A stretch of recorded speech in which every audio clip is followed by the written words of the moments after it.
بسم الله الرحمن الرحيم الحمد لله رب العالمين والصلاة والسلام على أشرف الأنبياء والمرسلين وبعد. Këtu pra jemi në këtë vend që pejgamberi sallallahu alaihi wasallam ka arrit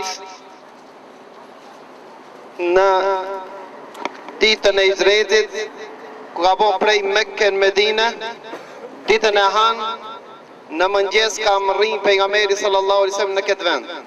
Dhe shistam se Kuba ka qenë një fshat prej fshatrave të Medinës, që është larg Medinës, në atë kohë ka qenë 5 kilometra afërsisht.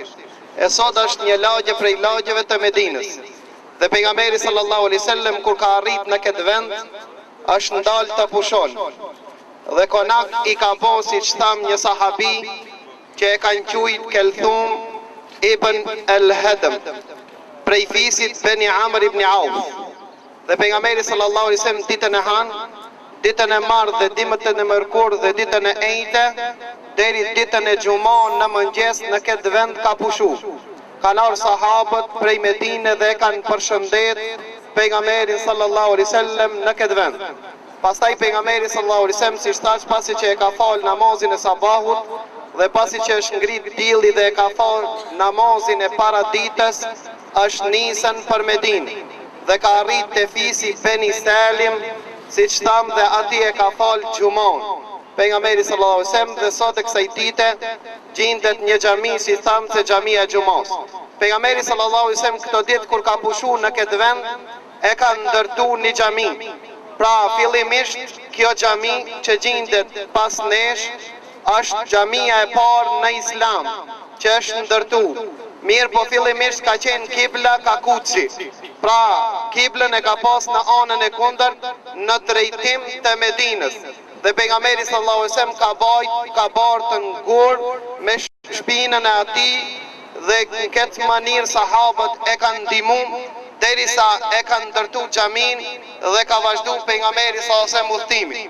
Pasi që kibla ka ndryshuar në Mekke, ka ardhur pejgamberi sallallahu alaihi wasallam në këtë vend prap dhe e ka kthi kiblën, pra e ka ndryshuar formën e xhamisë, dhe pejgamberi sallallahu alaihi wasallam i ka tregu drejtimin e kiblës, dhe gurin e parë, themelin e parë në këtë vend e ka vu pejgamberi sallallahu alaihi wasallam. Mbi vlerën e vizitës së këtij vendi ka hadithe të shumta. Njëra ndër hadithet thot pejgamberi sallallahu alaihi wasallam, kush pastrohet në shtëpi apo merr abdes në shtëpi dhe vjen në këtë vend, i fal 2 rekat namaz, shpërblimin e ka sa me kri një umre. Dhe pejgamberi sallallahu alaihi wasallam shumicën e rasteve ditën e shtunë vinte në këtë vend dhe i falte ka 2 rekat. Këta e praktikoi dhe Omer ibn Khattabi, siç e transmeton Abdullah ibn Omeri, tha se Omeri skalon shtun e pa ardhur në këtë vend me i fal 2 rekat për të arritur shpërblimin e umrës.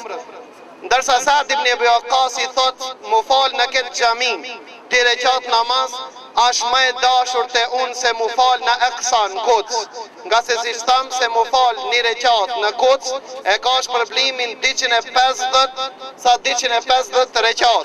Ndërsa Ibn Waqqas i thash më e dashur për mua të falem në këtë vend se sa të shkoj në Kuds. Vizita e kësaj xhamis lejohet në Islam për shkak se pejgamberi sallallahu alaihi wasallam e ka vepruar dhe ka treguar për fadiletin dhe vlerën e kësaj xhamie. Pasi që pejgamberi sallallahu alaihi wasallam vdiq, e zgjeroi dhe e rindërtoi këtë xhami pas pejgamberit Allahut Omer ibn Khattab. Pas vdekjes së Omerit, kohën e Uthman ibn Affanit, Uthmani e zgjeroi, e xhanoi xhamin. Pastaj Omer ibn Abdulazizi është i pari që e ka rindërtu këtë xhami dhe ja ka ndërtu një minor. derisa në kohën bashkohore, si që shohmi, se është ndërtu me 4 minare, 56 kube të vogla dhe 6 kube të mëdha. Para vërsirë si përfaqe e kësaj xhamie, a 13.500 metre katror, ku i zen 20.000 musliman, 20.000 namazgji të falen në këtë vend. Gjithashtu në oborin e kësaj xhamis është një bunar, është një bus ku kanë ardhur disa hadithe të vërtete të pejgamberit sallallahu alajhi wasallam, që pejgamberi sallallahu alajhi wasallam a ul tek i busi në skaj të këtij bunari dhe i ka shlu komt e tij dhe ka tregu diçka. Ne inshallah do t'ju tregojmë rreth këtij hadithi ku të shkojmë në vendin e ngjarjes.